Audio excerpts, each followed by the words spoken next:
अस्य श्री गुरुगीता माला मन्त्रस्य भगवाशिव ऋषिः विराट् छन्दः श्री गुरु परमात्मा देवता हम बीजं सशक्तिः सोऽहं कीलकम् श्री गुरु कृपा प्रसाद सिद्ध्यर्थे जपे विनियोगः।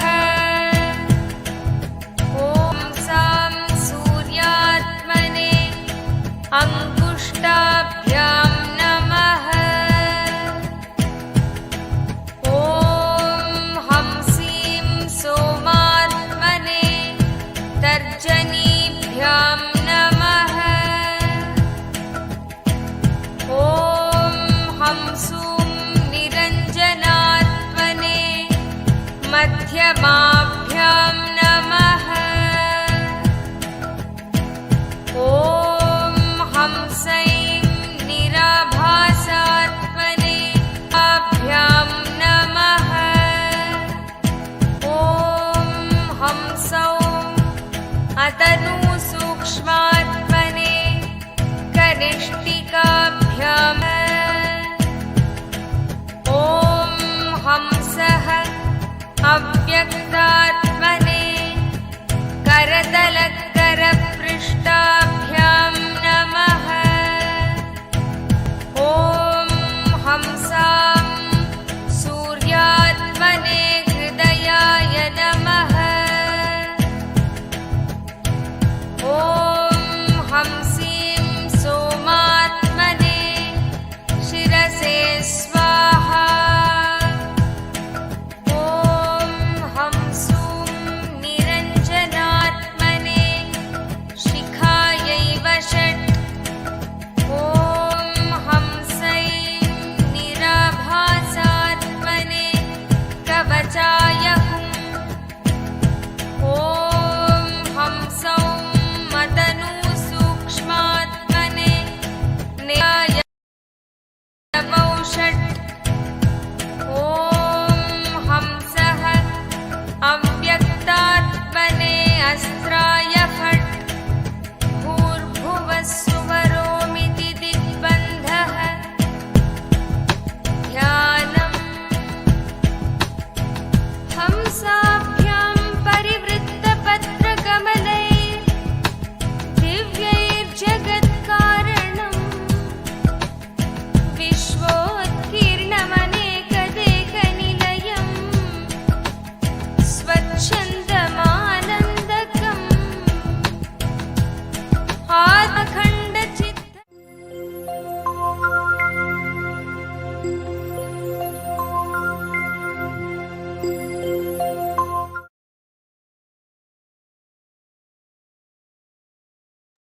Yes.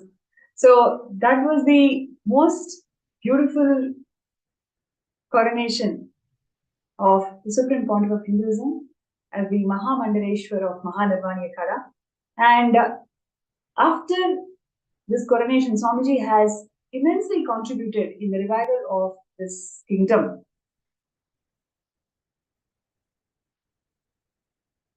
And the best part is Swamiji has revived so many aspects of the kingdom, and one of such aspects is the entire temple tradition. And in the Kumbh Mela, we had a huge temple that was set up, and so many deities, literally thousands and thousands of deities, were all brought from Adi Kailash to Kumbh Mela camp, and every single deity was so beautifully decorated, and prayers and worship, everything was offered. And we have here, for sharing the first-hand experience, Ma Muktika, who's one of the global temple leads, and who's going to come here and share with all of us her experiences of being in Kumbh Mela with Swamiji, and how Swamiji revived this entire temple tradition in Kumbh Mela.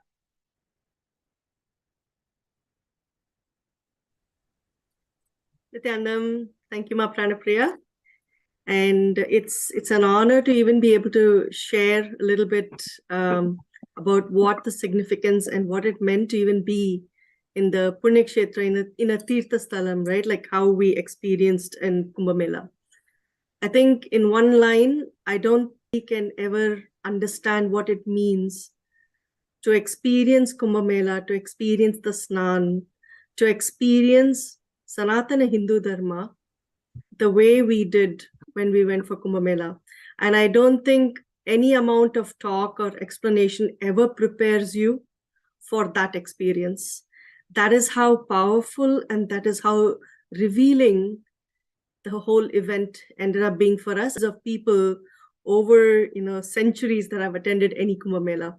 And to be able to be part of an avatar's Kumbh Mela, the camp is very, very unique.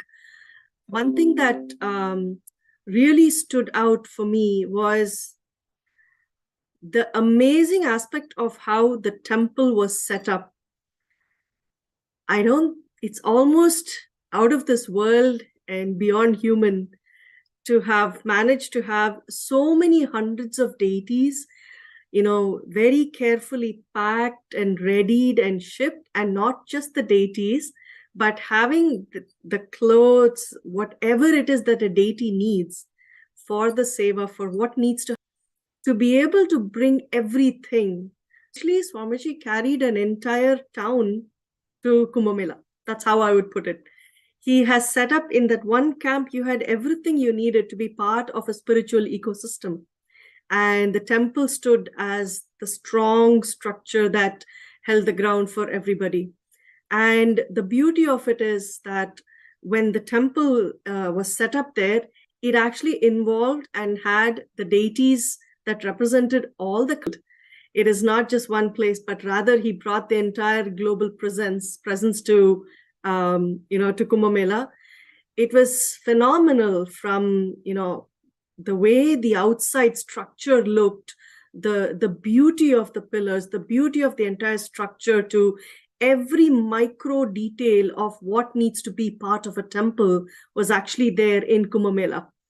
And it is beyond words to even describe the hundreds of thousands of people who came from my addition to the several thousand people who were part of our camp. There were people who heard about the temple. There were people who heard about what Swamiji was doing. There were people who wanted to see what this temple, what this space was all about, that came, it didn't matter whether it was day or night. And there were people lining up to actually see the deities. The alankarams, the sevas that were done by the balasants at that time. And, right from the morning onwards, when they were woken up with the traditional Suprabhatam, all the way to Palyarai, where they are put to sleep at the end of the day, every seva was done for the deities without missing. And that's such a powerful space for every person to experience and understand what it means to be part of a temple. Why do you need a temple, right? He actually gave that experience to people. Swamiji has really brought the temples to people, whether it's Temple on Wheels or whether it's the temple that was there in Kumbh Mela. Every aspect of it taught people what it meant to be part of Sanatana Hindu Dharma. And that's, the words just don't, do justice to when people came for the darshan of the deities. They came to have darshan of Swamiji.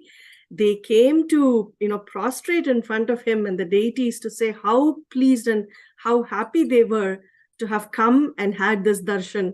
We've had so many people come and talk to us and ask us, how was it like to be part of the camp?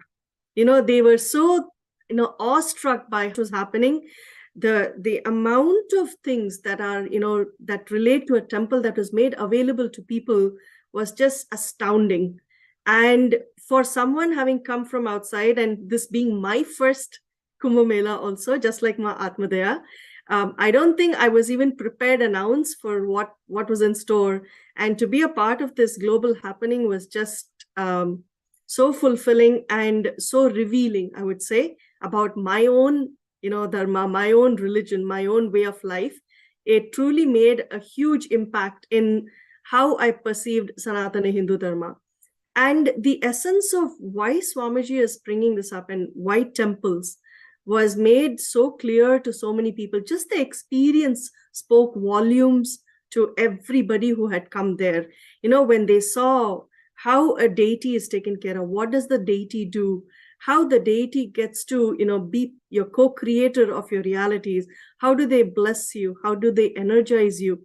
That one-on-one connect for an individual is something that I could see there. And, as I was, allowing that to happen to myself, I was watching how others were so excited. They brought their families, their kids, their parents.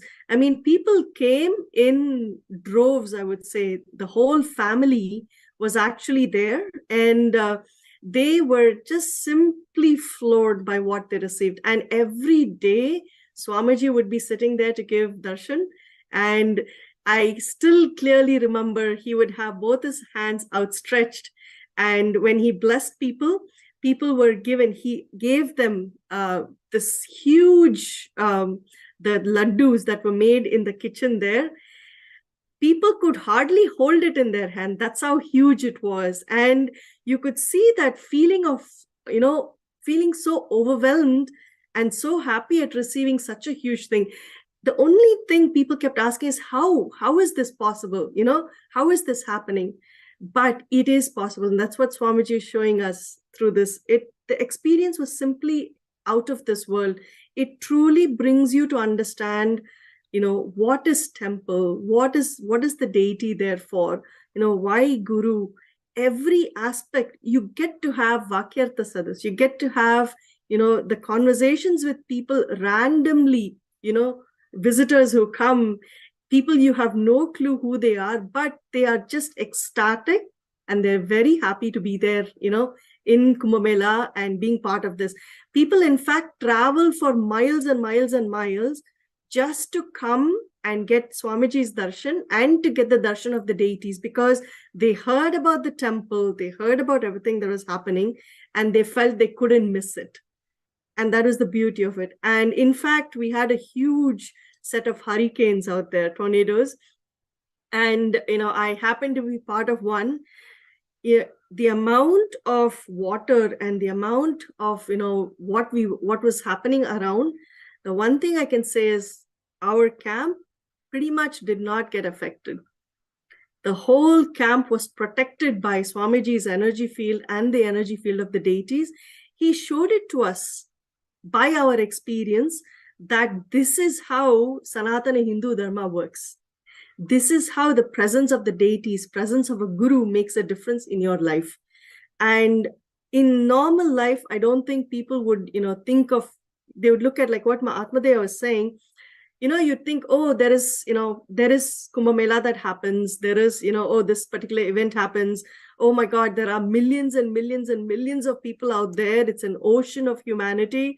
Do I really want to be there? Or maybe it's too much. It's too crowded. I don't want to be there.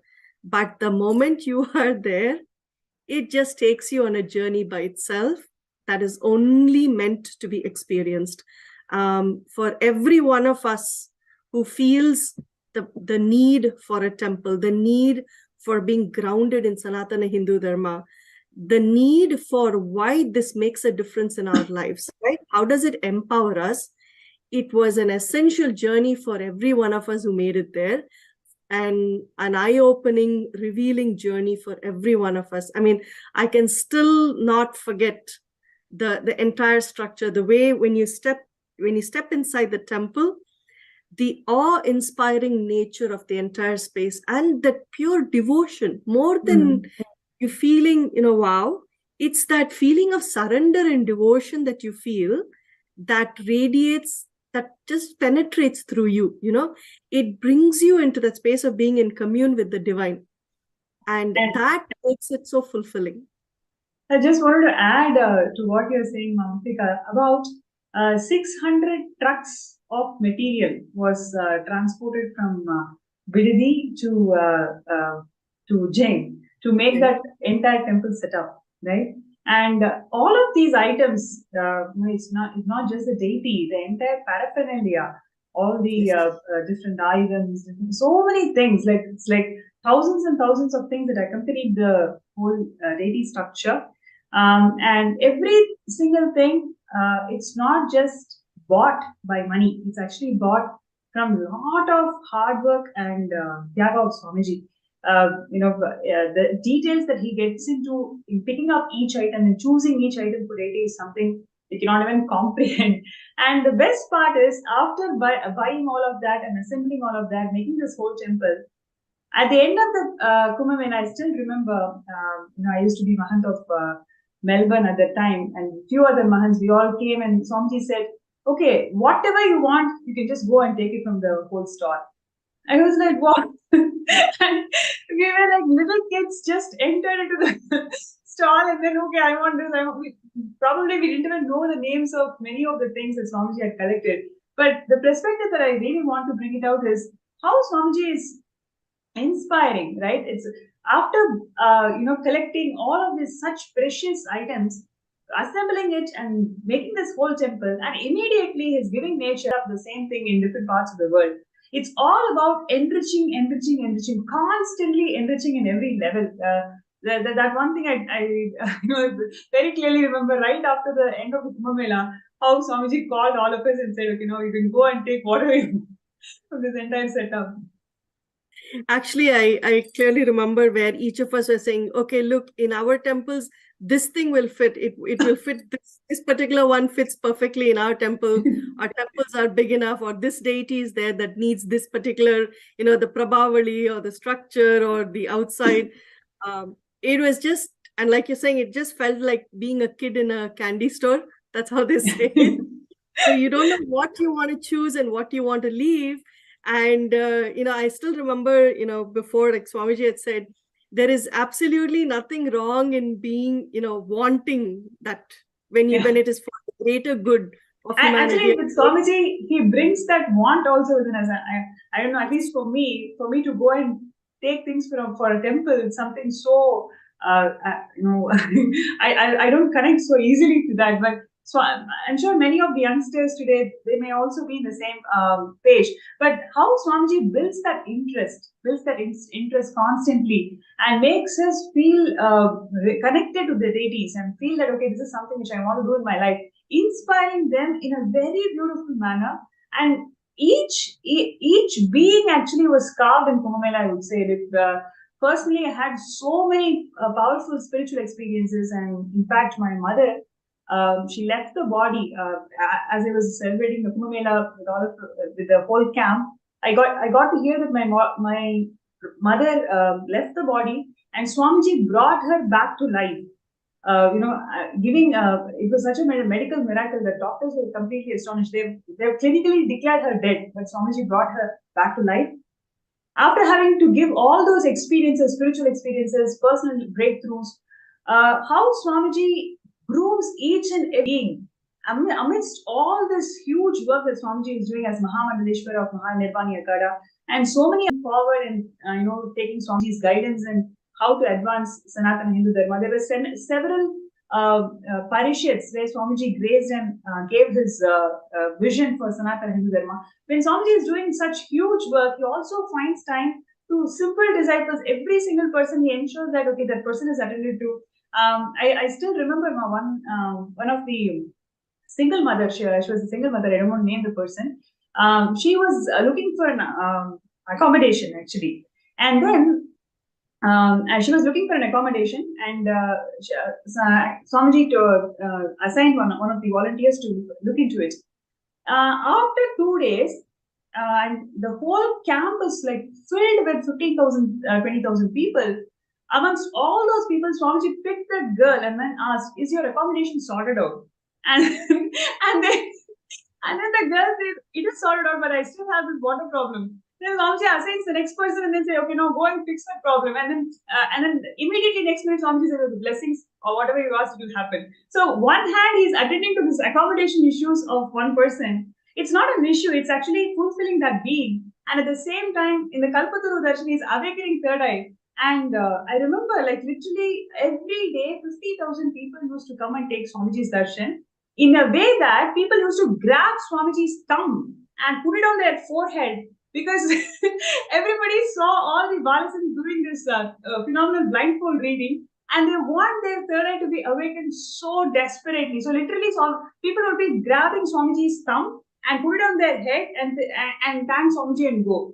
It was so phenomenal response from people, and see, this is from the people's side, but from Swamiji's side, whole day sitting through the night, 50,000 people initiating, where people are just pulling your hand and getting initiated, and at the same time holding the larger vision for how Sanatana Hindu Dharma should advance from where it is right now, and attending to all the disciples, grooming each person, grooming the next Hindu leaders for tomorrow, and initiating all the people into 70 extraordinary powers. I think that's one of the first programs where people were initiated into mass power manifestation sessions. It's something phenomenal to think about how Swamiji organized this whole event. It is just amazing.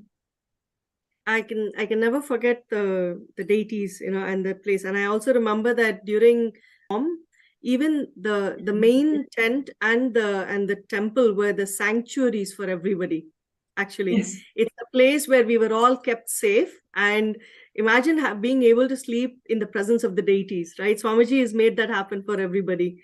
So it was a very, very beautiful experience and very powerful. And like you're saying, even the Bandara, how Swamiji is, he takes care of all the akhadas, and every sadhu, every monk who came never went back empty-handed. They were given so much of respect, so much was provided to them.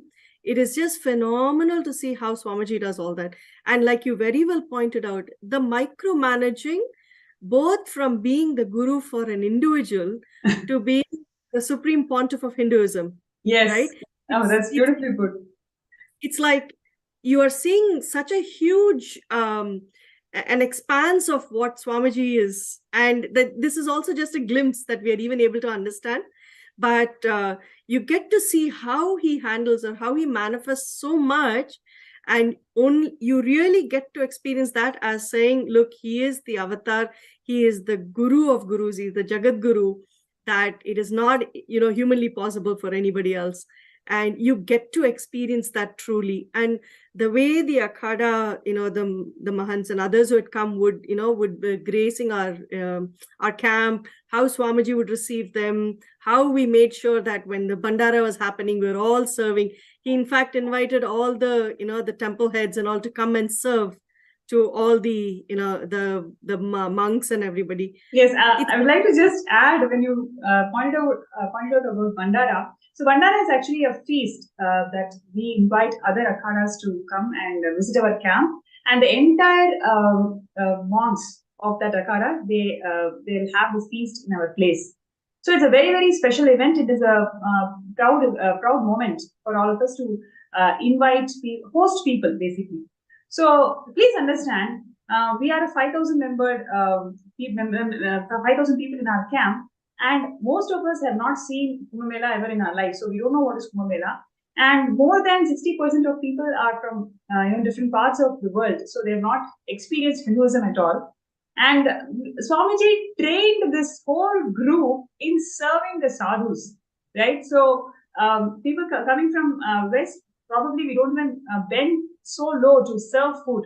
So it's like literally teaching the etiquette of Hinduism, how people eat and what should be served first, what should be served next, and what is the context you hold when you serve. Every single thing Swamiji trained the whole group, and it was not like, okay, today people are going to come and serve. No, the previous day, he spent hours in actually planning the whole event. Okay, how we are going to do it, who is going to carry which buckets, and how many people are going to sit in each row, how many side dishes we want. So literally to that detail, Swamiji micromanaged and ensured that everybody is confident of what we are doing. And the next day, we are seeing, okay, there is a sound that's blown, the conch is blown. As soon as the conch blows, literally like 2,000 people are just rushing into the into the whole camp, and within 5 minutes all of them are completely settled. I mean, I've never seen something like that before. So and actually I realized that Swamiji had prepared it so beautifully. I mean, it cannot be explained. It has to be prepared So Swamiji prepared all of us into that, and just the thought of, okay, how are we going to feed so many people seamlessly? That was so mind-boggling at that time, and all of us just executed how Swamiji trained us. And at the when the whole Bandara finished, it left with such immense fulfillment. Really, no words to say. Seeing so many sadhus having the food and having to, some. I remember Dr. Peter Blumenthal had to memorize some of the side dishes. So I guess there were several people who had to memorize so many side dishes. Everybody was participating, and in this way, Swamiji beautifully taught us the Charya Pada of Hinduism, right? So it is not just learning etiquette and learning these dishes. It's about the Charya Pada of Hinduism and how Swamiji is inspiring it in a systematic way. And at the same time, we don't even know what we have learned at the end of the day. There's so much of information, so much of knowledge is already transmitted in us. So that's one of the most powerful experiences, I would say, being in Kailasa, being able to serve in Bandara. It's a very humbling experience, Ma. It's you get to, serving of annam or food is, you're fulfilling one of the basic, the needs for people. It is so immensely fulfilling, and so much of gratitude, flows in that space. And especially to be able to serve sannyasis who have renounced and who are blessing the world, and that too, so many thousands of them. It was just unbelievable. I can only think of how much punya, Swamiji made sure every one of us got in the process. Like you very well shared, the Charya Pada aspect, right? It's not just about sitting and listening and getting, a textual understanding of things, but rather you get to be part of it and you experience it. And it's such a phenomenal experience to get that truly nails in, locks in the lifestyle aspect in you. Beautiful. So very beautiful. So thank you so much, Ma Murthy. It was very, very nice sharing, and we will have you back in the show shortly. And before that, we're going to see one more beautiful clip where how the whole Kumbh Mela celebrated after Swamiji assumed the responsibility of Mahamadaleshwar of Mahanirvanekana. Let's take a look at it.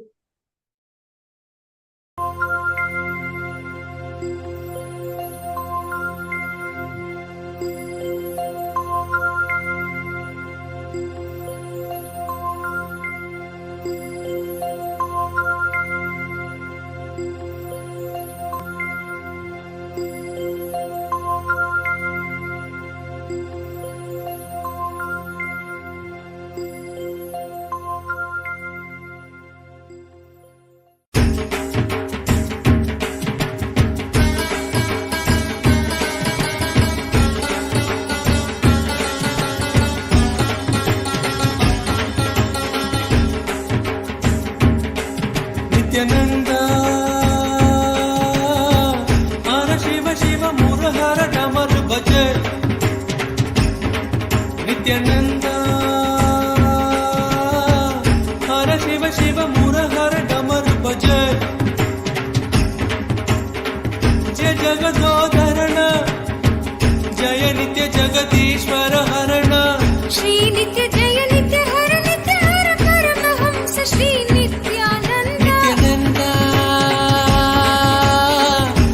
Shiva Shiva Murahara Damar Bhaje. Nithyananda, Hara Shiva Shiva Murahara Damar Bhaje.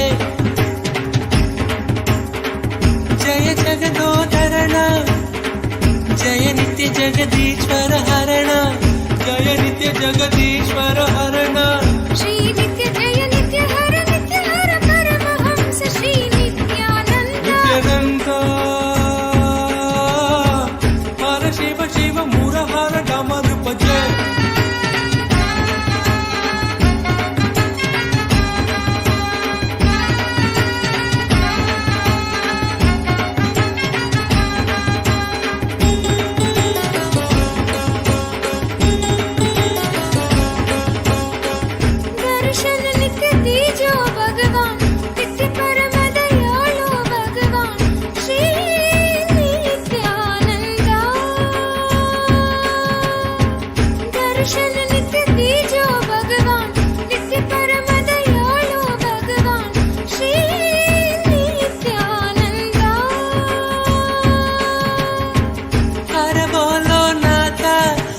Shambho Nityanand हर बोलो नाथ शिव शम्भो नित्यानन्द शिव शिव हर हर हर हर शिव शिव नित्य पुरेश्वर हर परमेश्वर जय गुरुनाथ श्री गुरुनाथ नित्यानन्द शिव शिव हर हर हर हर शिव शिव नित्य पुरेश्वर हर परमेश्वर जय Gurunath Shri Gurunath Nityanand.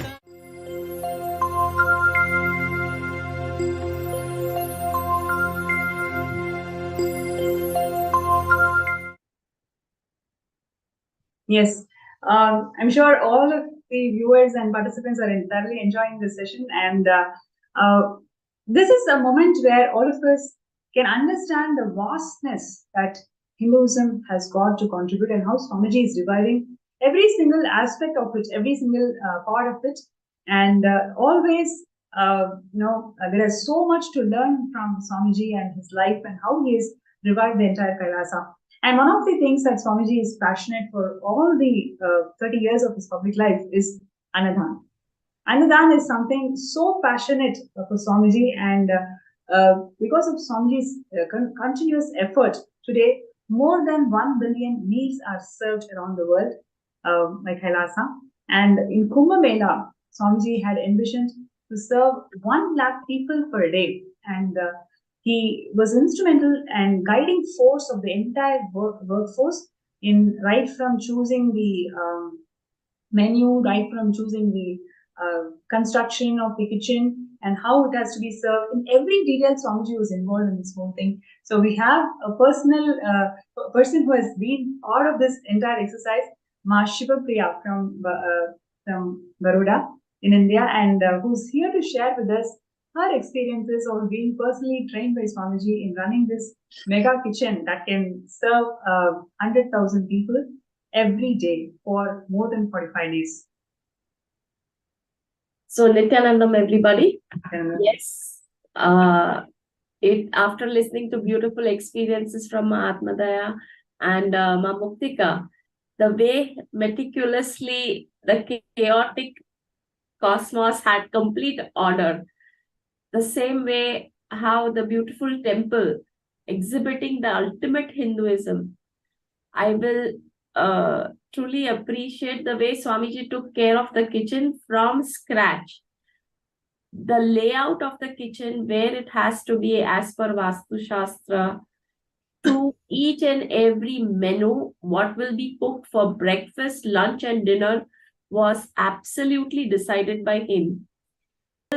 We had to repeat it, but not stopping there. He wanted Bhag Shastra recipes to be incorporated completely into the menu.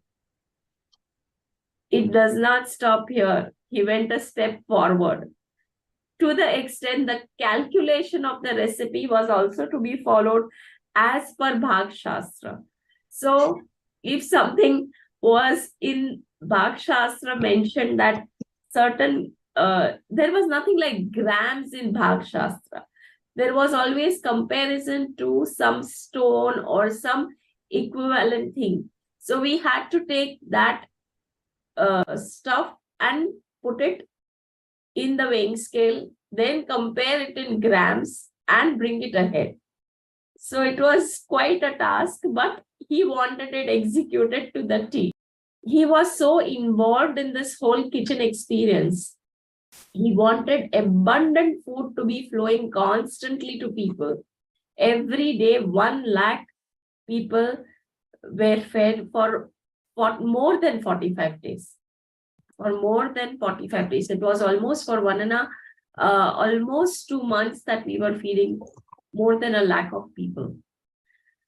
Besides this, he paid a lot of attention to getting the system into place where we could run the kitchen 24/7 with utensils and equipments which would aid us to keep on cooking non-stop.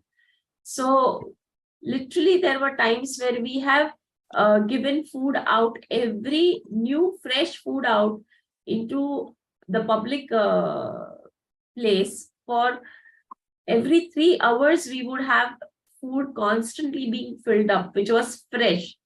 We did not know the concept of what is stale food. The food used to be so fresh. Swamiji wanted everything perfect, to the extent that he had extended his kitchen facilities to serve 21 items every meal 3 times a day. And every menu would be different.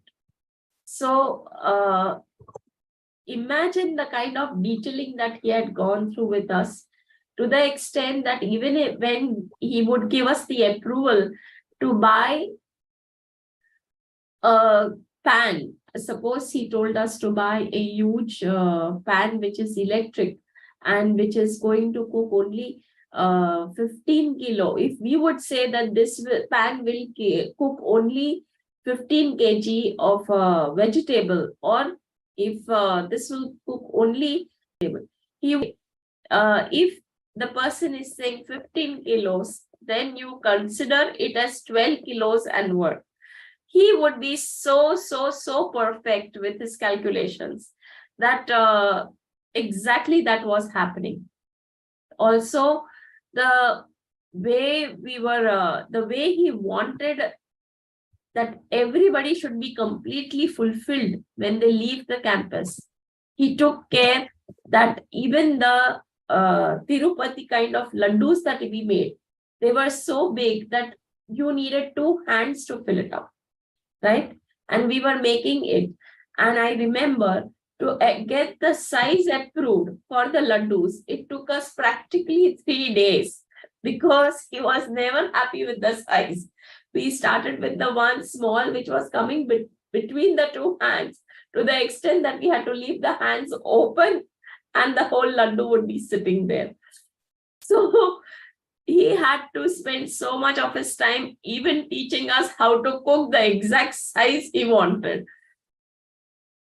Also, another beautiful part of this kitchen was that when 50,000, not only 50, I've seen days when there were even 75,000 estimate of giving, of how he will be giving the prasadam crossed our comprehension. There were times at night, 10 o'clock or 11 o'clock, I will be going into the market to buy the whole shop out. And the truck would be following us onto the campus, while in between the crowd, we would take the truck right to the backstage and supply the prasadam. And so beautifully, this whole truckload of prasadam he would give to each and every person by himself, individually, holding each fruit and giving it to each person.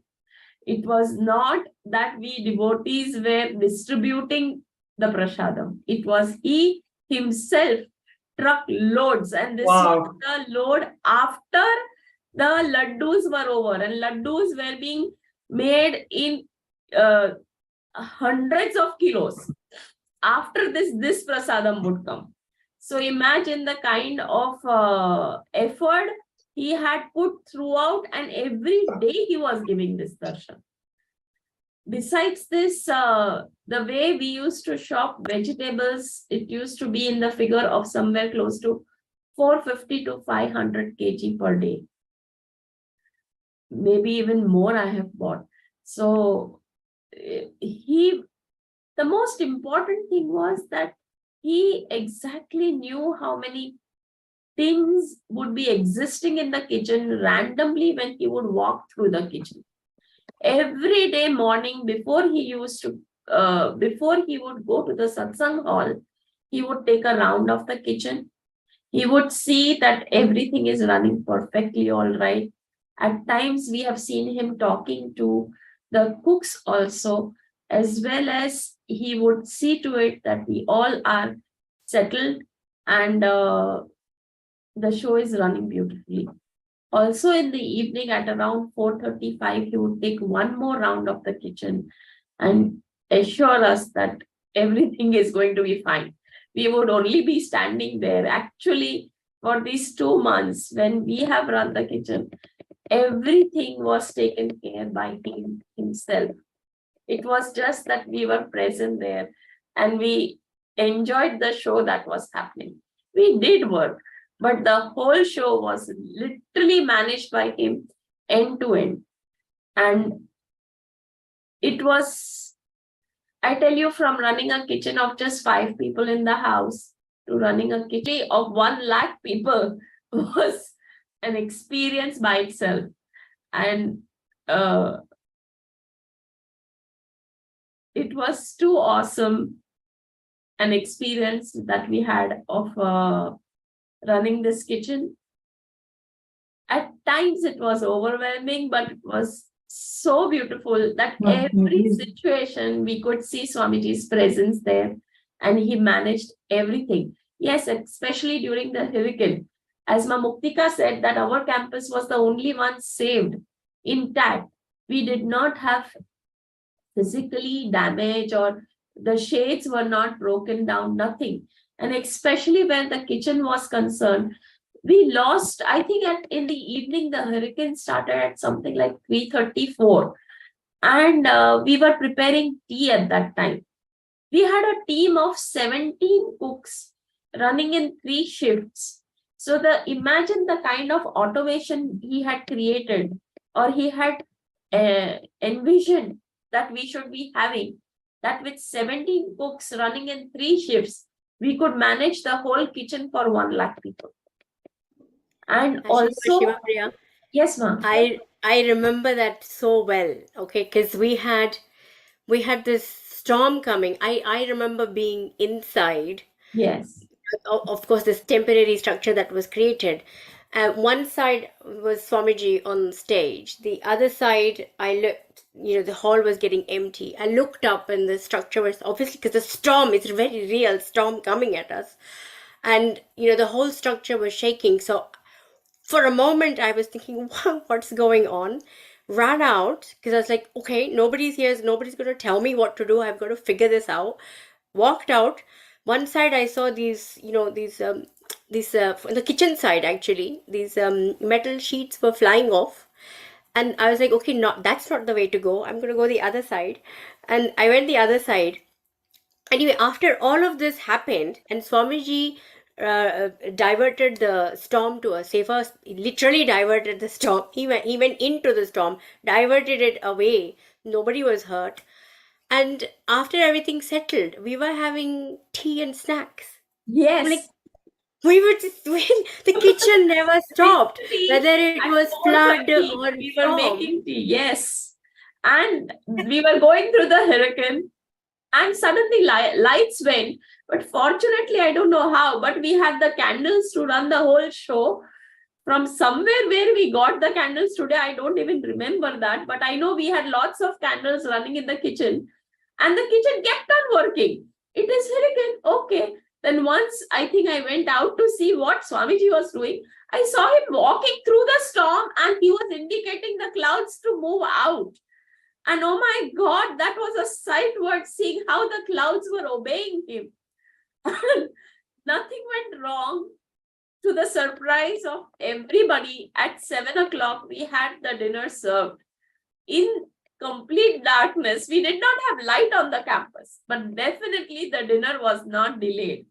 So that was such a beautiful experience that, yes. And another beautiful thing that happened was that Swamiji had taken care to put the whole store was on wooden platform that was just 8-inch high, but that 8-inch height never got destroyed, and not a single grain got wet. It was the only area, I think it was completely dry, without a drop of water in the whole of the campus. Even the kitchen had water at places. Then we had to go for flooring and everything. But to the surprise, the store was not touched. It was completely untouched during the hurricane. So many surprises that we have seen. It's amazing that how a guru, how a master can just change everything in your life and your surrounding, physically, mentally. Absolutely.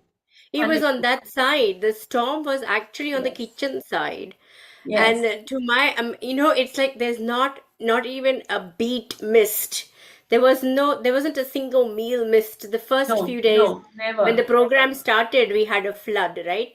Yes. So the heavens opened up the moment Swamiji said, okay, the program starts, the heavens opened up. There was a rush of, rain water coming down on the ground. I could this in slow motion. I'm seeing water flooding through and then Swamiji sitting on stage and we were working out, we're like, what is going on? By the time we could even figure it out, the whole place had flooded. And Swamiji had said,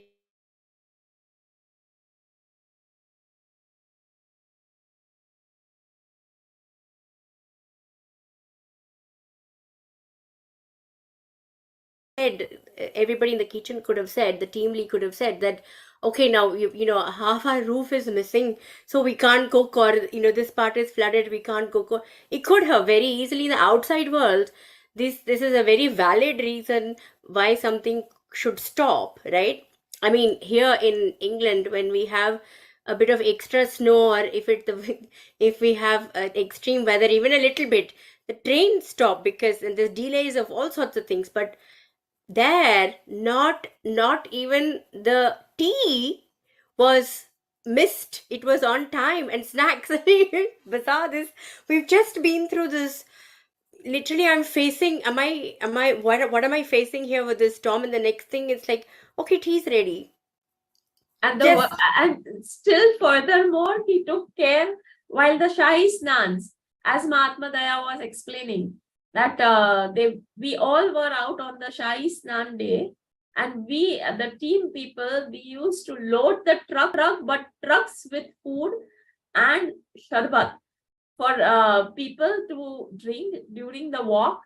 And literally, we had packed meals in bags, snacks also, which were being served.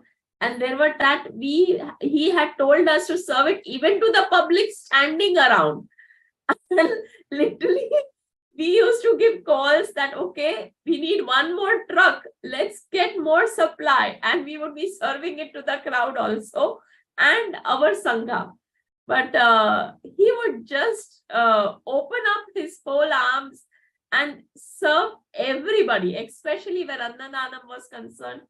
He exhibited ultimate abundance with people, and the satisfaction and the kind of talk they had for the kind of food that was being served was so amazing in the town that I remember once I had taken somebody to the doctor, and there also I heard that the food at this campus is so tasty that I was so pleased that Swamiji's grace is so much there that everything worked out perfectly.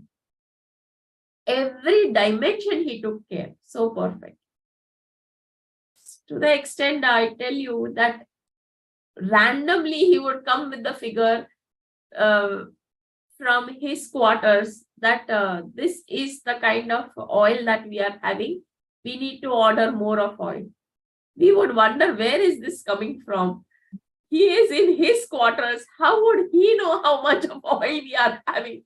But he knew every bit of things happening in the kitchen. So he's Bhagwan, and Bhagwan can do anything.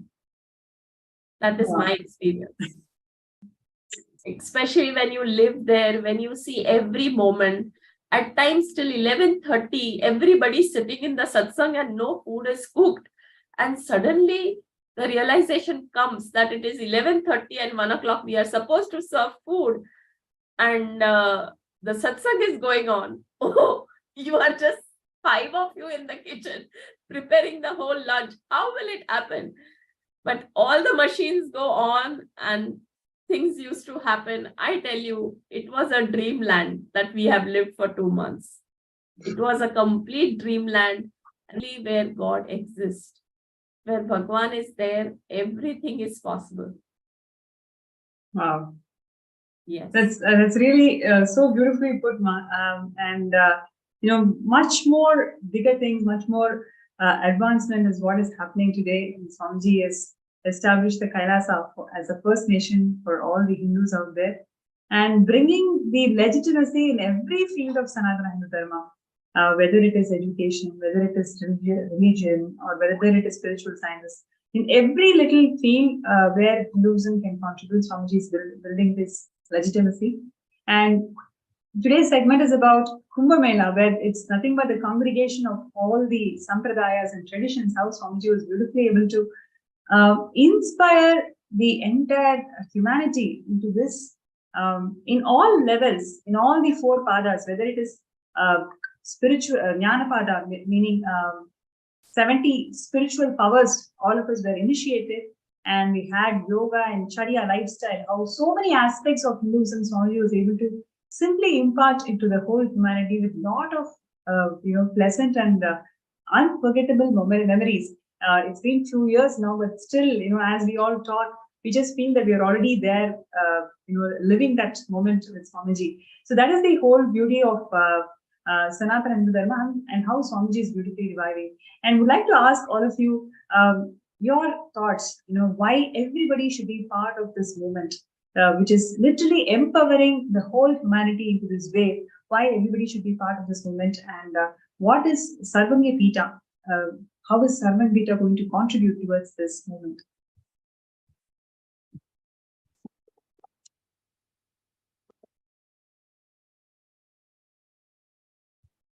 Achieve your goal in life, or you want to even have the clarity, what is your goal in life and what you need to do to help others, to have that clarity, to have that understanding. It is so vital to be part of this movement, to be part of the Sarvagnya Pitam. Sarvagnya Pitam means it's something that's all encompassing, and it symbolizes the seat of learning. It symbolizes the seat of enlightenment. And to bring that to every person, every human being is what, Swamiji and Kailasa are doing. It has become, or rather, it is an integral component of our lives to be part of such an amazing mission. And to what it brings to people, the science of enlightenment, the science of happiness, the science of liberation, that ultimately becomes your goal. And that journey you go through, there is no second to it. And this happens only when, as step by step, you understand, you internalize what the truths are, how you are experiencing them, and how you understand the role of an avatar, how you understand the role of Sanatana Hindu Dharma, the spiritual ecosystem, what it does for you and yours and everybody else. That is too priceless. It goes beyond, we go through a life of attachments, desires, wanting this, wanting that, struggling through it. There are so many struggles that we go through because with the misconceptions, or you're working through something, but you don't have the basic clarity and the cognition that helps you understand how to manifest. The spiritual ecosystem that is being, established by Kailasa, by Swamiji through Kailasa, is that which is nurturing, it is empowering, and it is guaranteed to help you manifest your ultimate. If there is any other way to say it, I don't know how to put it, but it is simply the one priority that we can have in life, which covers every priority of our life. Whatever you wish to manifest, you will actually experience it coming true. You will actually experience it happening in the most powerful way. And I would say Kailasa is the solution, that Swamiji has given to this entire world for the ultimate life to lead, the ultimate lifestyle to experience and be a part of. So that's what I would say.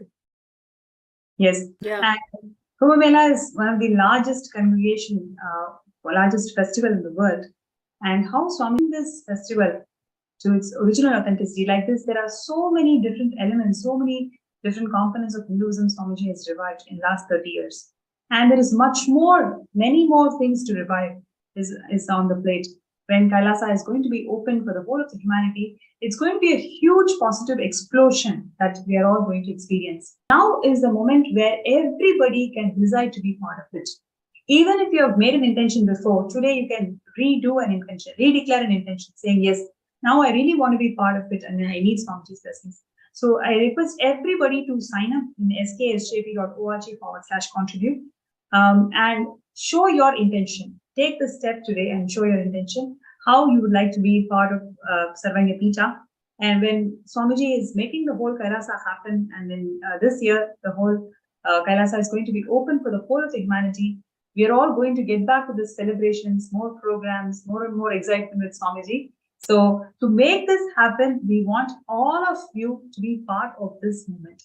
So also would like to hear from Mahasadashiva and Shivapriya. How are you seeing this as a very important step that each and every person has to take individually in their lives to be part of Kailasa and to be part of Sarvanya Pita?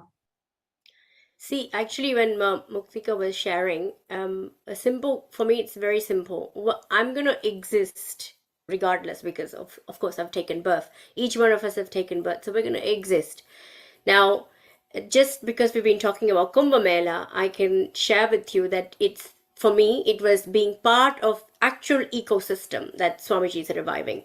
So it was a live experience of that ecosystem, because we had the temple, we had power manifestation, we had initiations from Swamiji, we had Guru himself living with the Guru. So we were all living. I guess it was a child and adult Gurukul in some ways.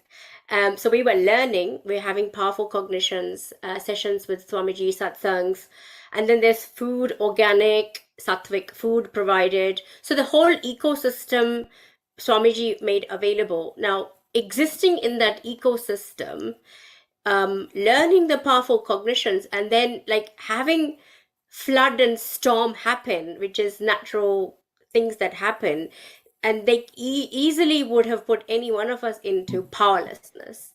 And for a moment I was, when there are certain things happening. However, how quickly in that ecosystem one can shift into powerfulness.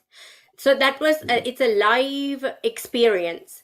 And then you have the ecosystem Kailasa, which one can hear about the powerful cognitions, one can attempt to implement it, but the environment itself doesn't support implementation of those powerful cognitions straight away.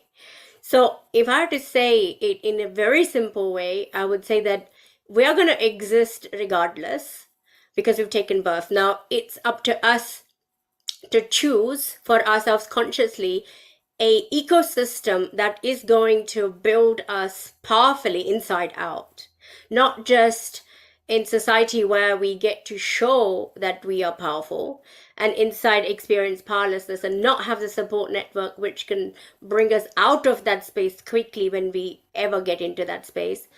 But a really, like I was sharing with my Shivapriya, we had this storm coming. Swamiji goes out there, moves the storm. Everything that needs to be fixed is fixed within a couple of hours. We're sipping a cup of tea and talking about the weather, it's like, shifting from utter powerlessness where you feel like you're just about to face death, and the next thing, everything is completed very quickly. In an outside world, that it wouldn't happen that quickly. There'll be years and maybe months and weeks and whatever amount of time in powerlessness and all that kind of stuff. So in a nutshell, this ecosystem, it's a must, because it experientially gives us the opportunity to live in powerfulness no matter what. I'm not praying. Swamiji's taught me not to pray to God to have the problems taken away, but to have the courage to face whatever comes. So in a nutshell, I would say this is the difference, between living in an ecosystem that's going to build you powerfully versus living in an ecosystem that is going to exploit your powerlessness and keep you there. Not only If I might add, sorry, Masha, before you start, I just wanted to add one thing that really struck a chord with what Mahatma was saying. See, we grow up in our normal, in the world, driven by fear, right? If you don't do this, then you will not have this. If this doesn't happen, then you're going to face the consequence of it. So you're always doing something that you will not have, that nothing is enough or life is not going to be the best you can probably have. But what, in Kumbh Mela is whatever the eventuality, whatever the, like the storm that happened, the hurricane that happened. I mean, it was we could see like a natural disaster, going around, but to be able to go through that and focus on what needs to be manifested, protecting people, supporting everybody, ensuring the lives of the support systems are functioning. The focus is so much on the happening. The focus is so much on what needs to be, continued, that you actually melt away any form of fear or this stress or anxiety, saying, oh my God, how are we going to handle it? It gives you a very different perspective of living your daily life. It tells you that you can focus your energies to making the best out of everything. And that is what the spiritually, high ecosystem is. It's that level of nurturing. And this is what Swamiji is bringing to all of us. It is an essential component, just like breathing, for all of us. That's what I would say. Definitely, I will support completely whatever Muktika is saying. And the biggest change that I'm seeing, supporting this ecosystem and you experiencing this ecosystem is the most important thing. Now, I will give to you an outside world experience. Is I first work the way I want to work. I am not consistently, I'm more on projects. Like if I was doing this project of Annadanam, I was working in the kitchen. Once I come back, I may not go back to the kitchen for a long, long time, to the extent that even my house kitchen, I don't manage at times. But when I'm in the office, what I see is if I'm executing something, suppose we are executing a new ERP system in the office.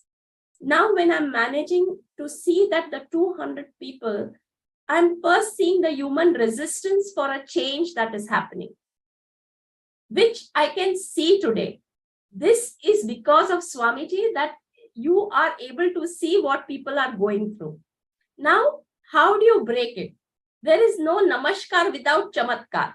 So literally with third eye, when you catch them doing the wrong things and trying to break through the system, they feel this lady who does not sit every day in the office and who does not know what is civil engineering, how will she execute the system? That is the time when you show them that these are the qualities which are with me because of this person, because of Swamiji.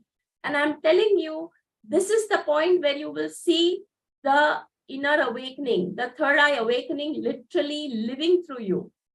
This is the point where you can enter any department and you can just barge through things only not because you are having the knowledge, but because you are equipped with third eye awakening.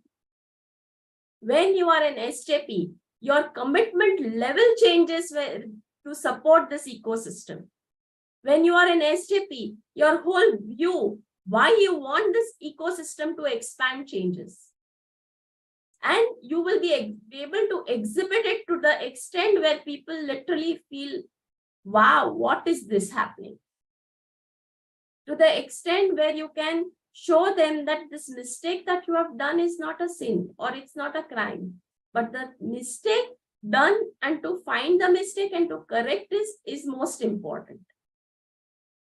Especially when you are not from their department, and if you can show these flaws and you can show, and I very clearly say this is happening because the person who runs this company has very clearly said that don't think please, or the owners of this company, this is my company.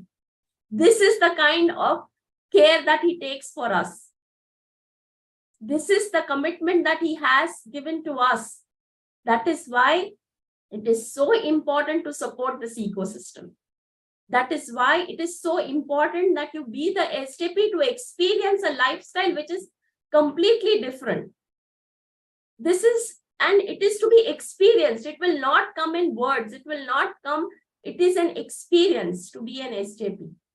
It is not a sudden change that you will suddenly get a lot of money or suddenly experience a lot of luxury. These are part and parcel.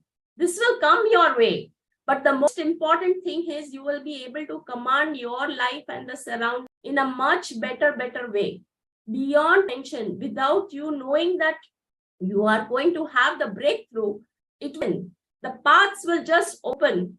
Not that if you are not an SJP, it will not happen. It will definitely happen if you are a devotee of Swami Paramahamsa Nithyananda. But it will happen the dimensions, and you are supporting the whole system when you are an SJP. You are on a different plane when you are on an SJP level. You are holding and wanting to hold the Hindu Dharma to a next level.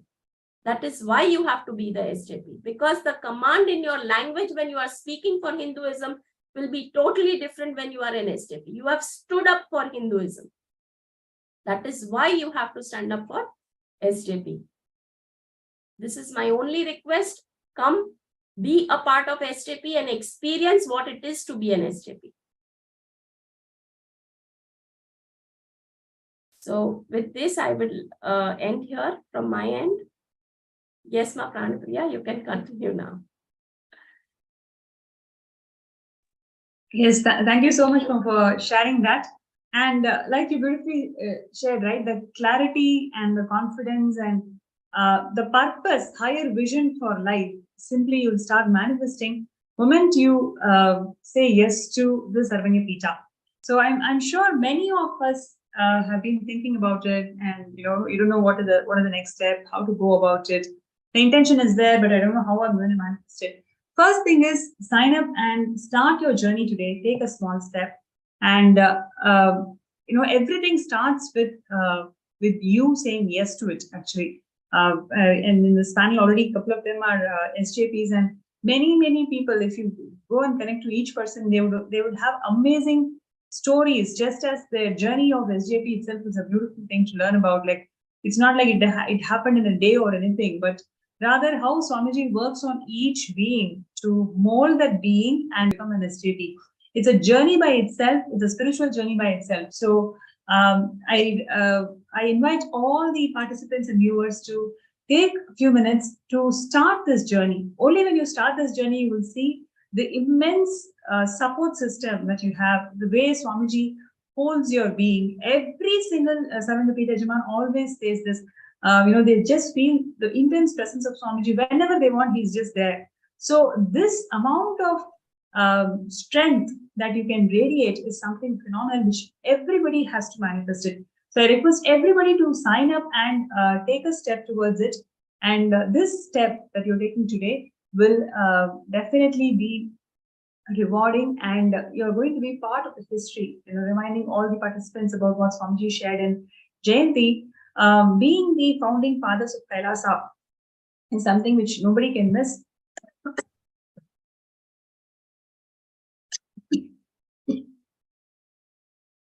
It will make you to realize the Janma Sabalya, meaning you will achieve the purpose of your life.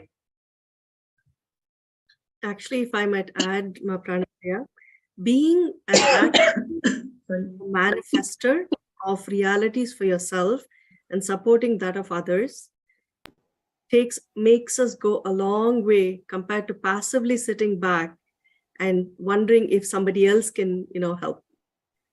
If the cognition is there saying, I take it in my hands to help manifest, that actually takes us forward, because that's the same attitude we apply to everything in life. This is an opportunity for each and every one of us to take an active stance and to make things happen. To be guided by an avatar, to be guided by Swamiji is no small task. And he is here to support our, empowerment and support us through the journey to enlightenment. And it starts with our yes. It starts with us saying, what can I do to help? Where can I get started? The moment you have the cognition, just know that what needs to come your way, the cosmos is already sending your way. All you need to do is put yourself and allow the manifestation to happen. That's how beautiful the journey is, and that is how empowering it is to understand what is needed for this world. The juncture in the world where we need every one of us to take an active stance. And this is our opportunity to do that. Supporting Kailasa and being there, is the most beautiful thing I think is going to happen for us this year. I feel we are not only supporting Kailasha. Ma, when we are contributing, we are supporting ourselves first. Because True. first thing is we are getting out of the limited cognition that we can only do this much. The figures that are put, we feel are far beyond our reach. But the moment you start the journey, first thing will happen is the limited cognition drops. You have a new goal to achieve. And I tell you, you are actually not achieving the goal. The goal is happening on its own once the journey starts. Because see, if you think you can manifest that money, please be rest assured, this is Bhagwan's gift that he is passing it through you and you are feeling you are giving it to him or to Mahakailasha. You think Bhagwan cannot manifest? If I call him a Bhagwan, he can manifest all that he wants. He does not need us to manifest anything. Please be very clear. It is just that he is allowing you to be the instrument to give the funds through your hands, to give you the opportunity to be the part and party of this Mahakailasha, to support and get your enlightenment. This is a mission only for you to be enlightened. He does not want to prove he is Paramhamsa Nithyananda. Here he is to prove that we all are Paramhamsa Nithyananda. So most important is, please be very clear, it is not that you can fund Kailasha or Mahakailasha. It is that you are given an opportunity to break your limited cognitions, to jump into this higher cognition.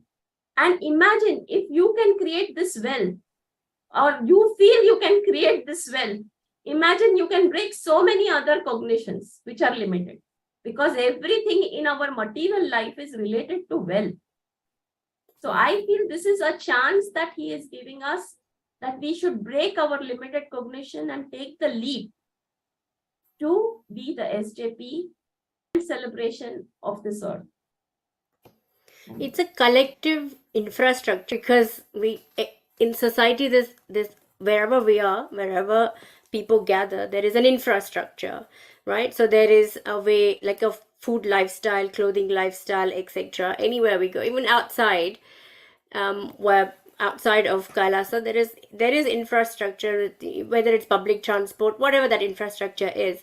That infrastructure does not support the potential, the highest potential of humanity. Whereas Swamiji has given us the vision, the complete structure, the infrastructure that we can build collectively, not just for ourselves, but the future generations as well. Yes. Right? So the quality of life that we live, where we are empowered rather than exploited and kept in powerlessness. So we are anyways contributing towards the societal infrastructure, because we pay taxes, we pay to, the clothing that we buy, we pay towards that, we pay towards the public transport, whatever. It's the infrastructure that is already built, the roads, etc. Right? So when you drive, you have to pay for road tax. Even if you have a television at home, you have to pay for that, etc., etc. So for everything, there is payment, and that payment is building that infrastructure, which is going to keep not only us, but also all of the future generation in powerlessness. It does not have the intellect or intelligence to shift. So this infrastructure that Swamiji has given us the vision for, it is time for us to actually start working and contributing towards that. So that is built collectively, because it's for all of us together. So that's one thing I wanted to add, because the quality of living, the number of years that we're going to live on planet Earth, the quality of that living where we're really alive is much, much more higher than, the kind of, what is it, that kind of coma state that we normally, the deluded state that we are normally kept in because of the food we eat, because of the other content that we consume outside of Kailasa, that keeps us in that mediocre and less than mediocre life. Whereas the quality of living is far greater in the infrastructure that Swamiji has given us as a vision. Also, I would like to say, we all have read stories of inspiring stories of people who have made wealth, like the rich dad, poor dad, Reliance story of how from a cycle he was selling clothes to he has become a multi-billionaire tycoon. But these stories are personalized, and we feel we should get inspired. But when Swamiji is giving us a much, much, much higher goal of inspiring, of creating a country which is going to go ahead for generations together, that goal we do not want. And again, he's making all of us into a state of reliance, that from a cycle, he wants us all to become billionaires so that we can contribute for this country. He wants to break our limited cognitions. And this, I'm still telling you, SJP, to be an SJP is only your personal growth. That is my experience. And I promise you that when he holds your hand, the moment you take the decision to be an SJP, you will not be manifesting that. Wealth will get manifested through you.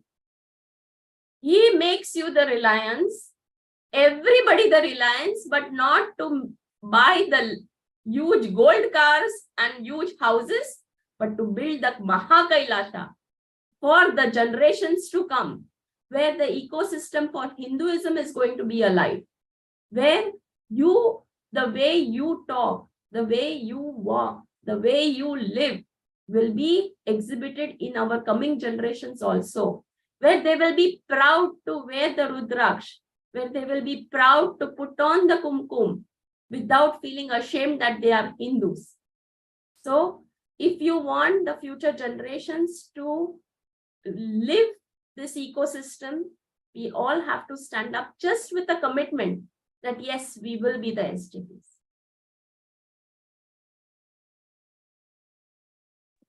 Yes. So that was so beautifully shared by all of you, and thank you so much for joining the segment today. It was, definitely brought back so many wonderful memories and all the moments of oneness in Swamiji. I personally really thoroughly enjoy all your sharings, and thank you so much for being here today. And to all the viewers and participants, once again, I'd like to reiterate that this is a lifetime opportunity for all of us to be part of the mission when Paramashivam himself has descended. And he's creating this grand narrative for the Sanatana Hindu Dharma. And it is happening now. Right now it's happening. It is the best thing that we can do to ourselves and the planet Earth by being part of Sarvapita. So you can sign up yourself in skshjp.org/contribute. And next we will be having the preparation into the Darshan of Supreme Pontiff of Hinduism, Swamiji, manifesting as Kalabhairava Murthy. So let us get ready and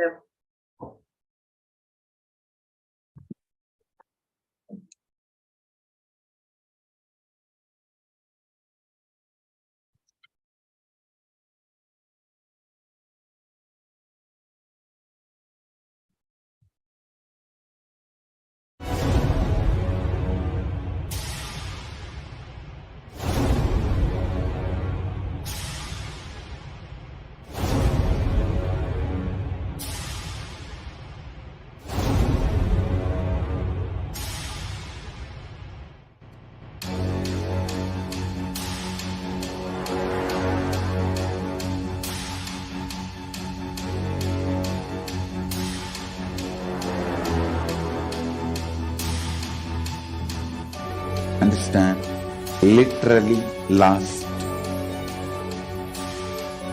39 years from the age of 5, whatever Paramashiva manifested through teaching, speaking, writing, every way,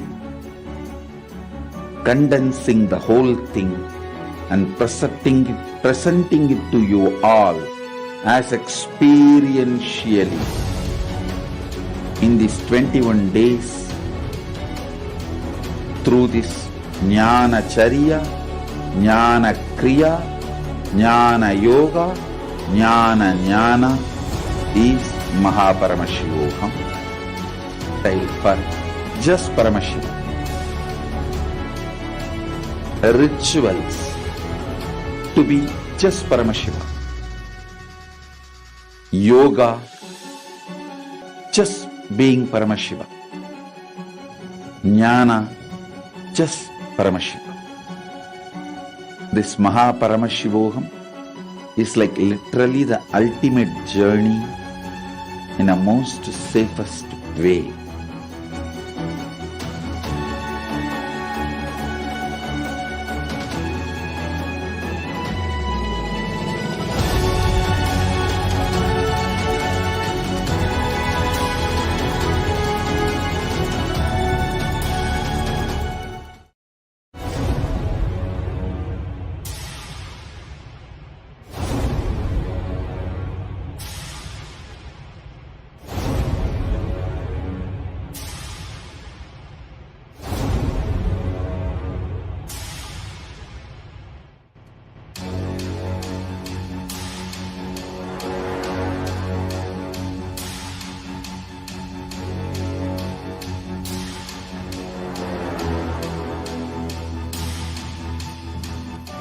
Understand, literally last 39 years from the age of 5, whatever Paramashiva manifested through teaching, speaking, writing, every way,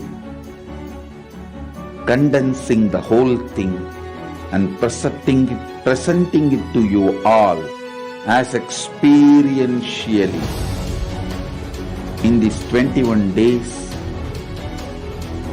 through this Jnana Charya, Jnana Kriya, Jnana Yoga, Jnana Jnana is Mahaparamashivoham.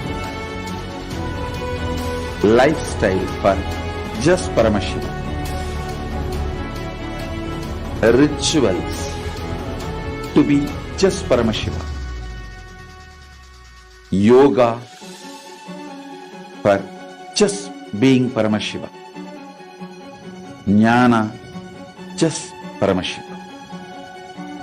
This Mahaparamashivoham is literally the ultimate journey in a most safest way.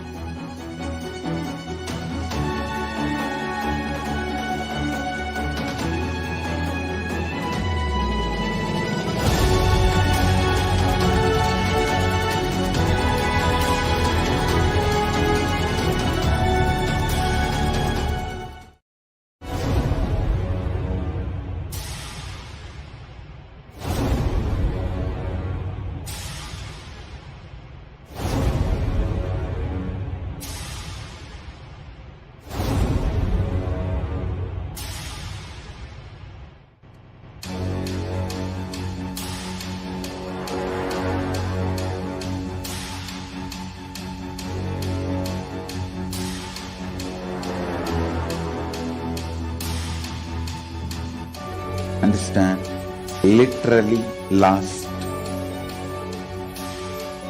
39 years from the age of 5, whatever Paramashiva manifested through teaching, speaking, writing, every way, and presenting it to you all as experientially in these 21 days through this Jnana Charya, Jnana Kriya, Jnana Yoga, Jnana Jnana is Paramashivoham. Lifestyle for just Paramashiva. Rituals to be just Paramashiva. Yoga for just being Paramashiva. Jnana just Paramashiva. This Mahaparamashivoham is like literally the ultimate journey in a most safest way.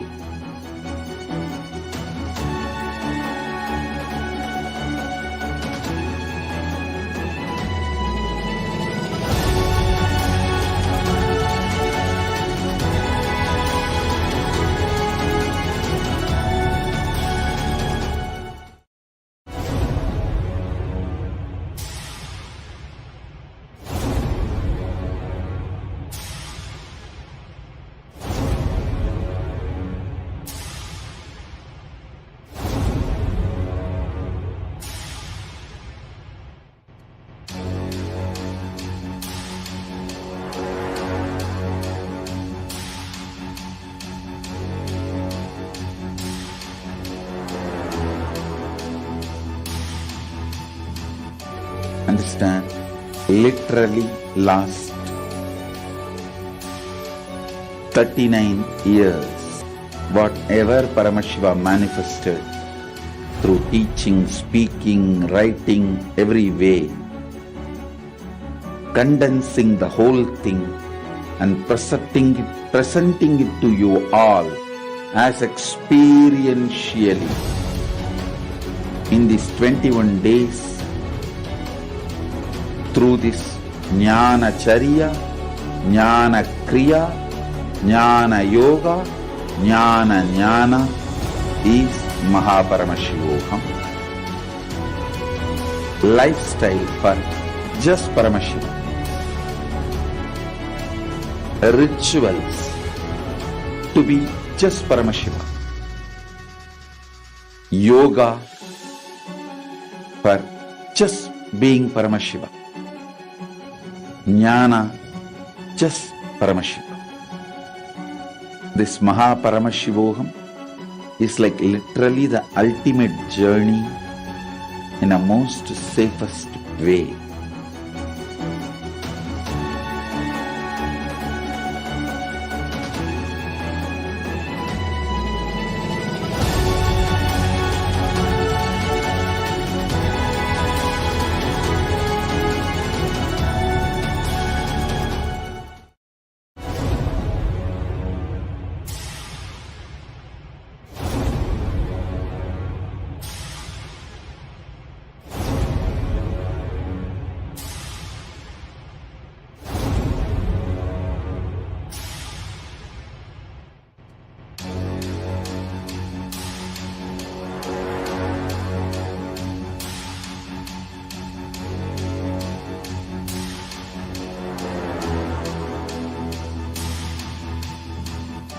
Understand, literally last 39 years from the age of 5, whatever Paramashiva manifested through teaching, speaking, writing, every way, condensing the whole thing and presenting it to you all as experientially in these 21 days through this Jnana Charya, Jnana Kriya, Jnana Yoga, Jnana Jnana is Mahaparamashivoham. Lifestyle for just Paramashiva. Rituals to be just Paramashiva. Yoga for just being Paramashiva. Jnana, just Paramashiva. This Mahaparamashivoham is like literally the ultimate journey in a most safest way.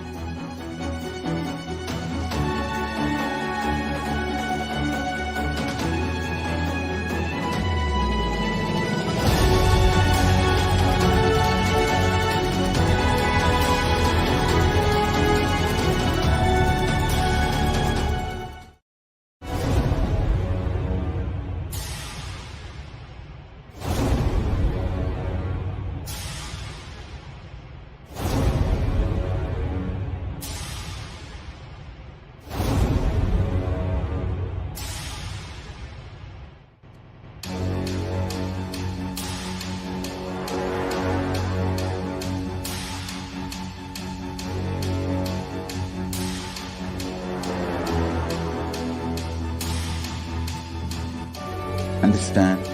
Literally last 39 years from the age of 5, whatever Paramashiva manifested through teaching, speaking, writing, every way, condensing the whole thing and presenting it to you all as experientially in these 21 days through this Jnana Charya, Jnana Kriya, Jnana Yoga, Jnana is Mahaparamashivoham. Lifestyle for just Paramashiva. Rituals to be just Paramashiva. Yoga for just being Paramashiva. Jnana just Paramashiva. This Mahaparamashivoham is like literally the ultimate journey in a most safest way.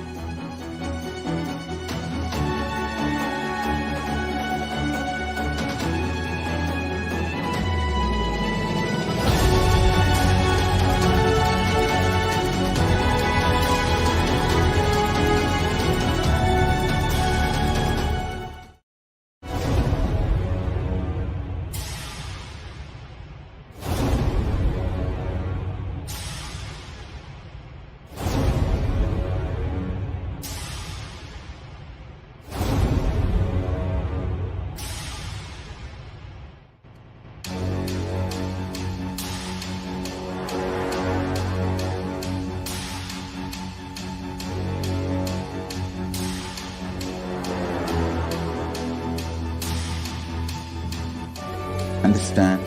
Literally last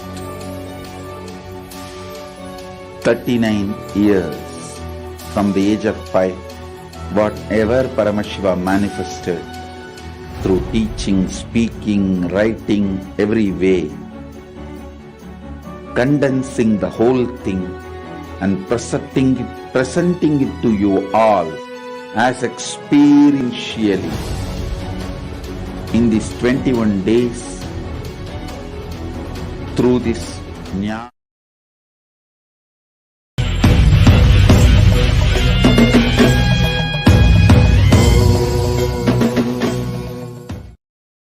I have incorporated this Kailasa, nation without borders. Kailasa, nation without borders. In a way I can say whole universe is the Kailasa.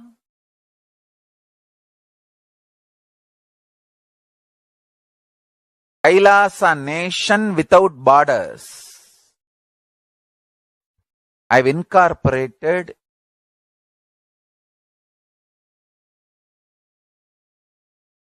in multiple countries. Each Kailasa will function in their own countries as per that country's law, within that country's law.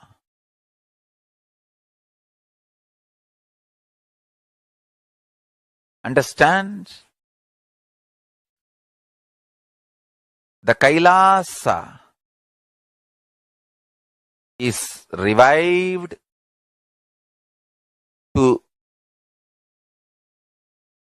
do contribution, uniting the nations for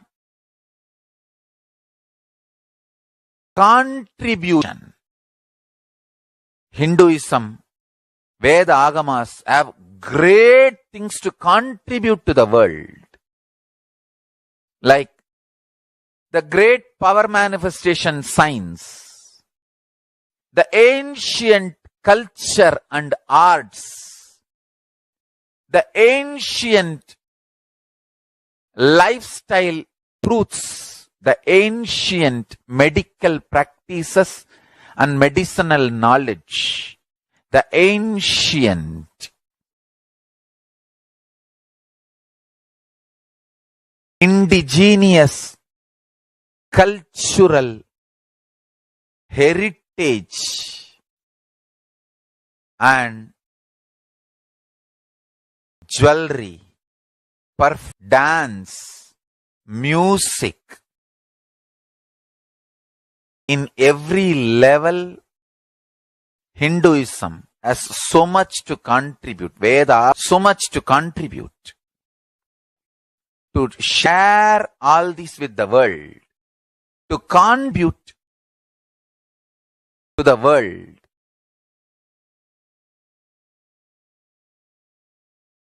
Hindus need to tell the world what they are contributing in every level. The brand of Hinduism itself is enriching and empowering and enlightening. Hinduism is all about enlightening the world. Empowering, enlightening, enriching the world. Contributing.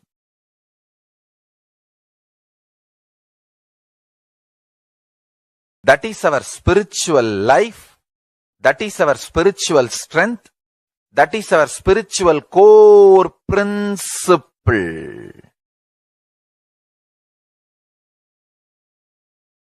O humanity, I request you with folded hands, some one corner of the world, if you just give me few hundred acres, I will keep this whole science alive. Leave it for the whole humanity freely. Fortunately, Paramashiva has given me the power to decode all this Hindu medicinal system, Hindu judiciary system, Hindu social law and order system, Hindu power manifestation system, Hindu mental sciences system, Hindu yogic sciences, the sciences of Hindu biology, Hindu physics, Hindu psychology, Hindu physiology, Hindu chemistry, all this Paramashiva has given me the power to decode. Whatever the remaining scriptures are available with the humanity, Paramashiva has blessed me, and I have collected, not only I have collected and organized, I can decode. This whole science can be kept alive in any one corner of the world. Just few hundred acres are given for me to live peacefully and exist peacefully. I can store this whole thing alive and contribute it to humanity. Humanity can become better and better and better. I can make the planet Earth so much better place to live. I am here to contribute, and I will continue to contribute.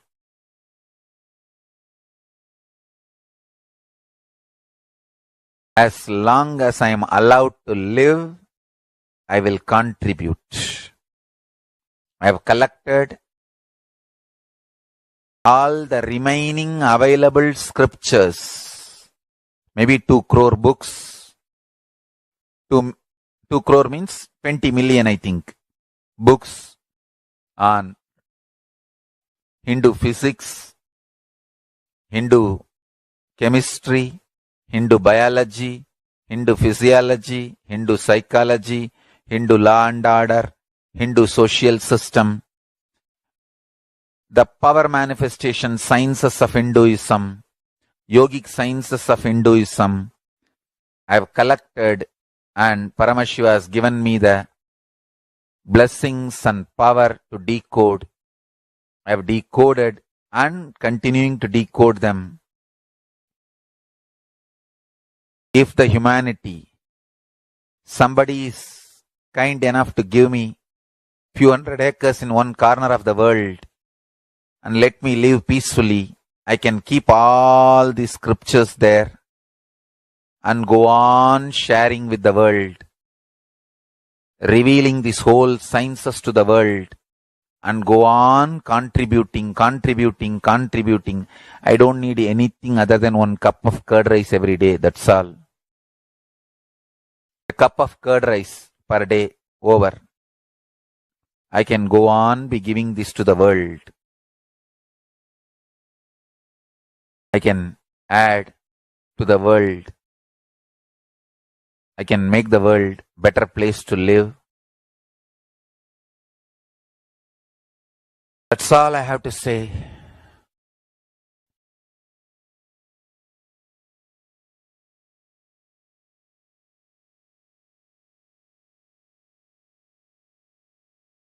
Thousands of medicines are described detail in ancient Siddha and Ayurvedic scriptures. Paramashiva has given me the power to decode them, read them, and properly translate and map them to the modern day human language. And I am ready to work 20 hours a day. I just need few hundred acres where I can sit peacefully and keep this library, run a Gurukul where thousands of people can learn this and share it with the world. Understand?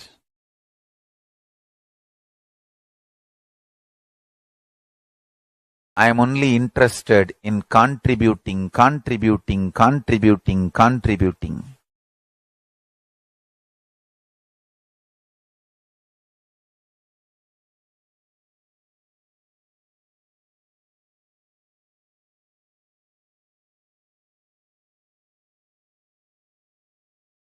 If we can decode all this great knowledge, whole world can prosper from this knowledge. Whole world can enjoy from this knowledge. If I prosper, I will only create a university. I will not create anything else. If the Hindus prosper, they will only create education institutions. Because Hinduism is all about giving, contributing. If I prosper, I'll create university, that's all. Kailasa is all about university, to decode the ancient sciences and share with the world. Understand? Every day I am sitting and going on decoding, writing notes on my books and writing details on my books. Whether it is making human beings manifest powers, and I have also now started downloading and decoding the science of making animals manifest powers. Whether making people manifest powers or healing,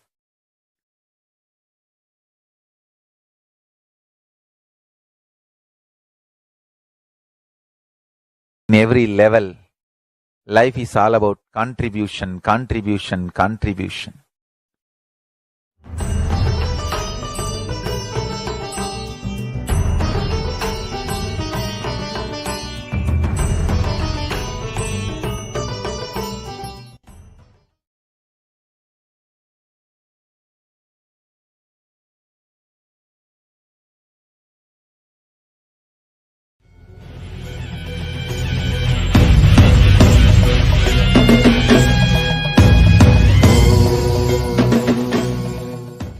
Today is March 2nd.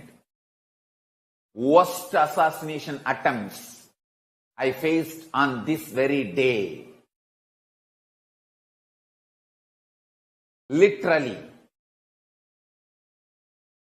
March 2nd and 3rd, 4th, 5th. This 1 week. At least 10 times they tried on different years. very aggressively. There were small attacks, but some of the very aggressive, very planned attacks, locking me inside my room, ashram, tapovan, kutia, and putting the petrol bomb and burning. That kind of a sure shot methods they tried. By the grace of Paramashiva, protection of Mahabhairava, I am still alive. I am saved by the grace of Paramashiva and protection of Mahabhairava, Mahakala Bhairava. I am continued to be protected by the grace of Paramashiva and protection of Mahakala Bhairava. You can see the photos and videos. It is not created even by us.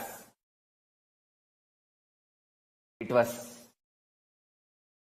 done a live reality show by national news channels of India. They were proud about burning me live. They were not interested in legally dealing with me. First of all, I have not done anything wrong, anything illegal or immoral or antisocial. I have not done anything wrong in any level. They just want to eliminate me because I am working for the revival of power manifestation science and Hinduism. Spiritual enlightenment science stored in Hinduism. I never worked against any other religion. I never spoke against any religion. I just started working to revive Hinduism. That's all. I have faced so much aggression, terrorist attacks on me, assassination attempts, lawfare,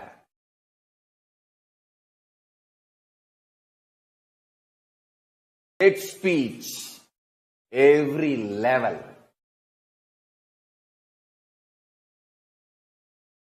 Today I am here by the grace of Paramashiva, with the protection of Mahakala Bhairava, to declare the victory of Parati, victory of Paramashiva, victory of Mahakala Bhairava. By the grace of Paramashiva, with the protection of Mahakala Bhairava, we won in this whole war imposed on us.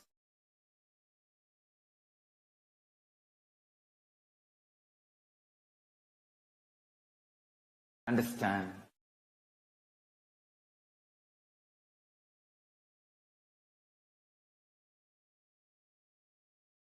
I have not become violent because violence was forced on me. I have not decided to lose my goodness because of the bad people entering into my life. No. I said very clearly, I will continue to retain my goodness. I will only tell the whole world what all has been done to me and Sri Kailasa. Understand? This Kailasa, revival of enlightenment civilization, is not started 2 years before or 3 years before. It is hereditary, handed over to me by my gurus. I have started actively doing it. That is why I have been attacked. I have started actively doing it. I have started legally doing it. I have started doing it in a foolproof way.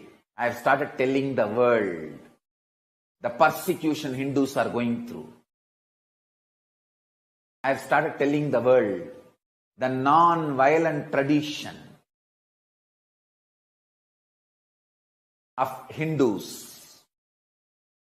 Because of non-violent tradition, how They are being tortured, killed, attacked. Hate speech is done against them, and they also withdrew from life and got into inactivism, helplessness, did not reach out to the world to tell the right narrative, the truths, facts.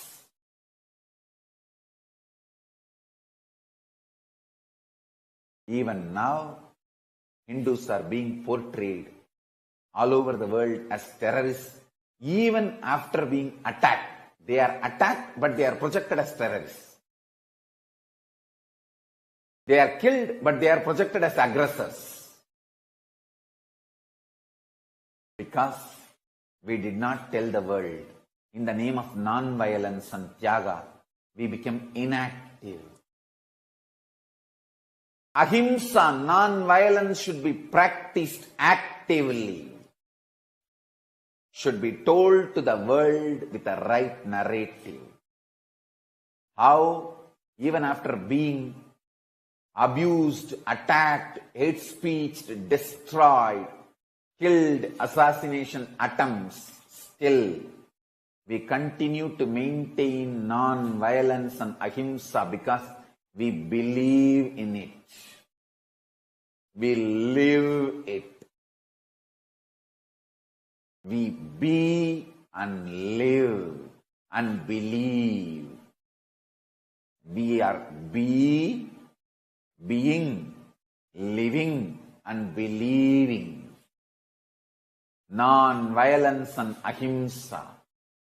We just missed actively enriching the world, reaching out to the world. Sri Kailasa is formed for this purpose of telling the great ideals, non-violence, ahimsa, tyaga, all the great human values lived, practiced, lived, believed, believed by Hindus actively to the whole world. Hindus need only one thing: actively enriching. You should have worked on all the mass communication infrastructures and reached out to the world through entertainment industry, through the mass communication methodologies, to mass media methods, and to the United Nations, and to every human rights organization, and to the whole world. How non-violent we are, and why we believe in ahimsa, non-violence, all these great principles. Actively enriching, organized way enriching should have been done, which Hindus missed. Sri Kailasa is created, revived for that purpose. Sri Kailasa is age-old nation, age-old enlightened civilization. I am only reviving it. I am not creating it. I am reviving it.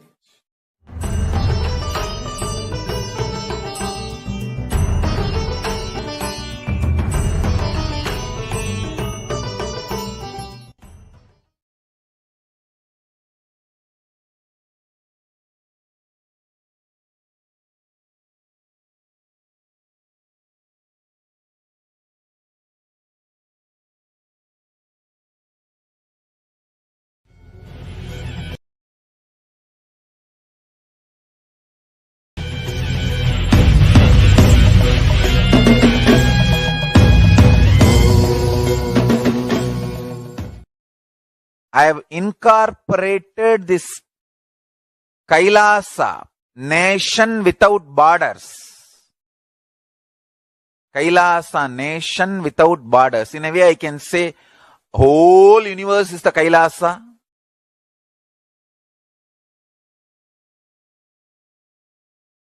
Kailasa nation without borders.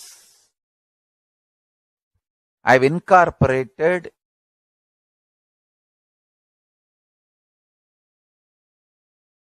in multiple countries. Each Kailasa will function in their own countries as per that country's law, within that country's law.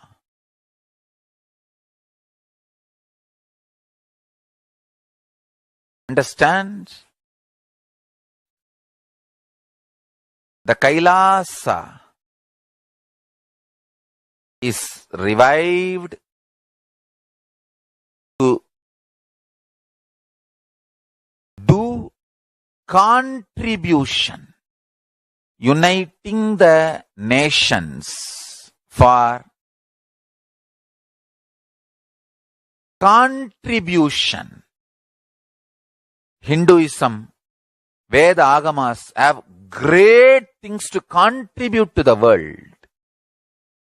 Like the great power manifestation science, the ancient culture and arts, the ancient lifestyle truths, the ancient medical practices and medicinal knowledge, the ancient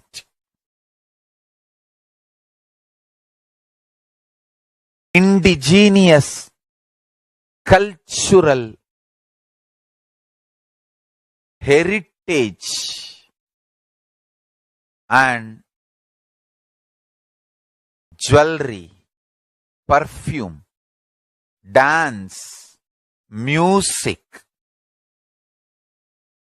In every level, Hinduism has so much to contribute. Veda Agamic traditions have contribute to share all this with the world, to contribute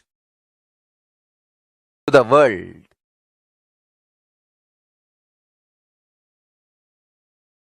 Hindus need to tell the world what they are contributing in every level. The brand of Hinduism itself is enriching and empowering and enlightening. Hinduism is all about enlightening the world. Empowering, enlightening, enriching the world. Contributing.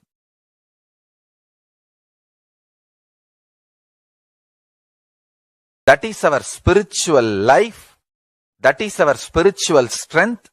That is our spiritual core principle.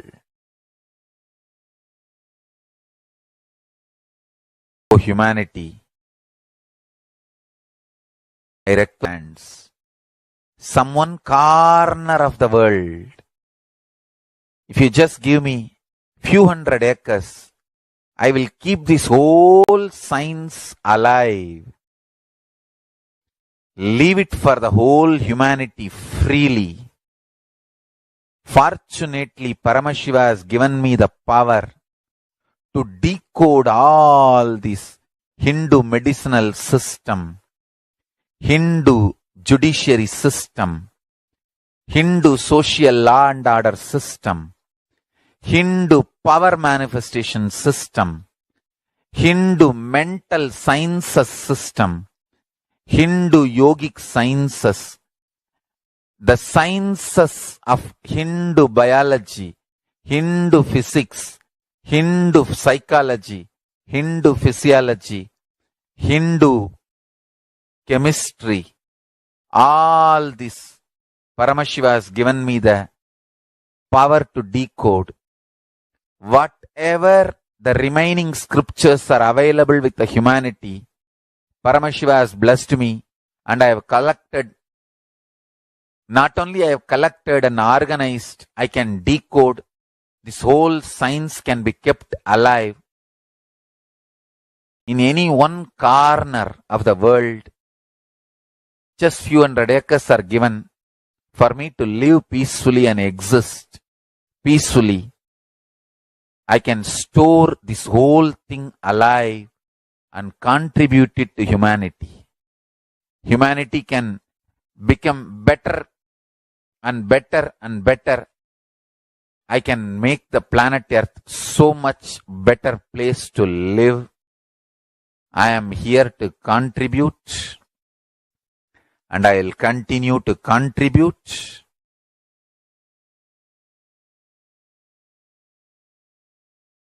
As long as I am allowed to live, I will contribute. I have collected all the remaining available scriptures, maybe 2 crore books. 2 crore means 20 million, I think, books on Hindu physics, Hindu chemistry, Hindu biology, Hindu physiology, Hindu psychology, Hindu law and order, Hindu social system, the power manifestation sciences of Hinduism, yogic sciences of Hinduism. I have collected, and Paramashiva has given me the blessings and power to decode.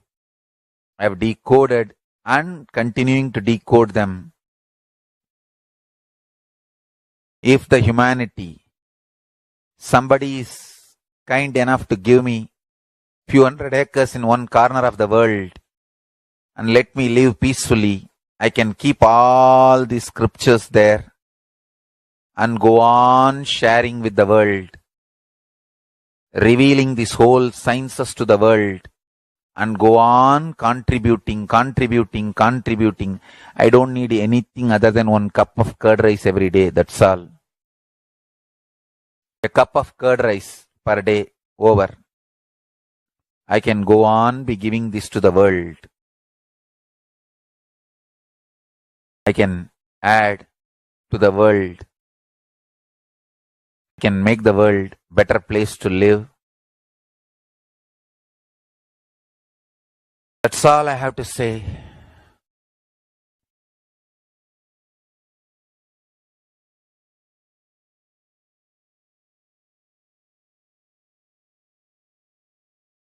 Thousands of medicines are described detail in ancient Siddha and Ayurvedic scriptures.